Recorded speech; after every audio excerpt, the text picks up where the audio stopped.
Bonjour, c'est Dr Mamoudou Abibou Diagne. Je suis le secrétaire général du ministère des Pêches, des Infrastructures maritimes et portuaires. Pour rappeler un peu les raisons de notre présence ici, depuis le mois de juillet, mi-juillet, on nous avait signalé des échouages de dauphins au niveau du Cap.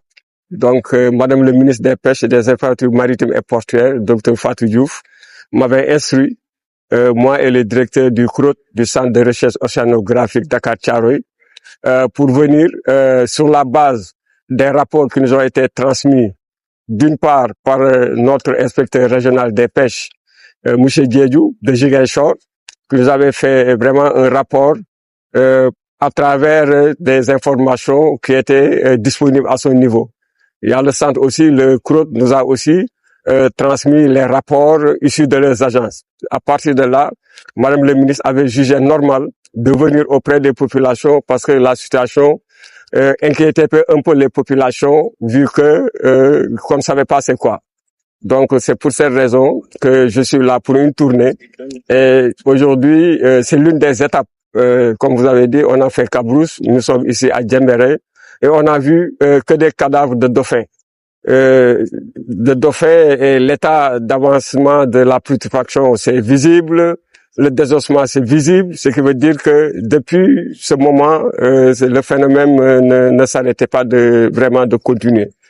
Ce que je peux vous dire aujourd'hui, à travers cette tournée, j'ai discuté avec le directeur du CROT de mettre en place très rapidement, et ça aussi, je pense que Madame le ministre aussi avait donné ça comme instruction, un comité qui va très rapidement se réunir avec l'ensemble des parties prenantes, allant des scientifiques, les universitaires, les administrations, pour voir exactement, faire une analyse des premières informations sur la base des rapports et sur la base aussi des témoignages.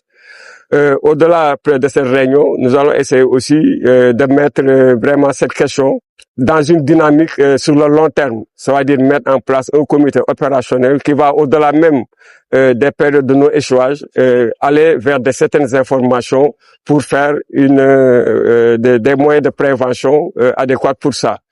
Vous savez, c'est vrai que les autres années, d'après les informations que j'ai eues ce matin, il y avait quelques échouages, 2 ou 3 individus. Mais cette année particulièrement, ça a inquiété tout le monde de par le nombre. Par le nombre, on a vraiment dénombré une cinquantaine vers 60. Et ce matin, moi aussi, ce que j'ai vu, ça fait plus d'une dizaine, sans pour autant aller sur les autres lieux. Donc, je pense il faut peut-être saluer l'engagement des autorités. Parce que quand cette information a été relayée au niveau plus haut, les autorités ont donné toutes les instructions pour prendre en charge ces situations.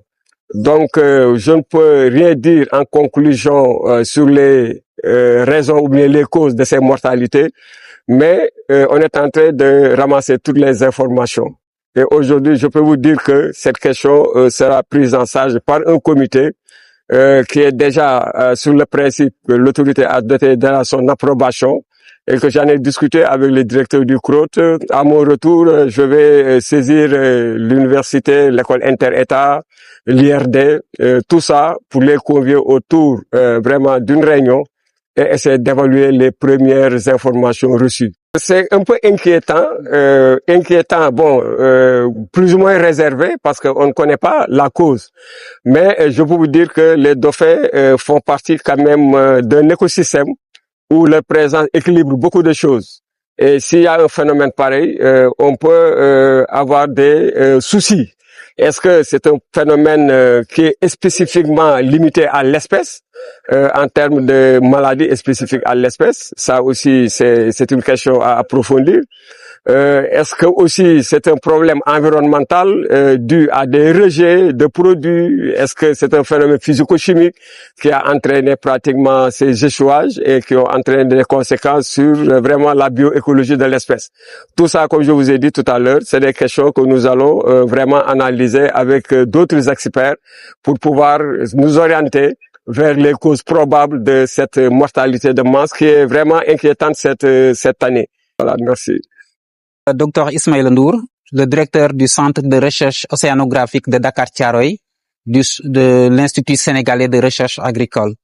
Notre présence aujourd'hui ici vient d'une alerte qui nous a été parvenue en mi-juillet à travers nos relais sur le terrain qui sont nos agents d'enquête basés à Cap Skirring, effectivement en collaboration avec les différentes structures localisées donc dans la zone, que ce soit les AMP, l'ADPSP, les services régionaux des pêches et aussi donc les communautés locales et les acteurs. Ces phénomènes étaient liés juste à l'échouage des dauphins, en tout cas en nombre assez important. Et effectivement, comme la recherche a été interpellée, nous avons jugé effectivement nécessaire de venir sur place pour quand même suivre davantage le phénomène. Cependant, il faut noter que depuis quand même l'alerte a été donnée le 14 juillet, nos agents sur le terrain ont été instruits de suivre un protocole donc pour aussi prendre toutes les informations sur ces espèces et même prélever des échantillons qui sont acheminés à Dakar.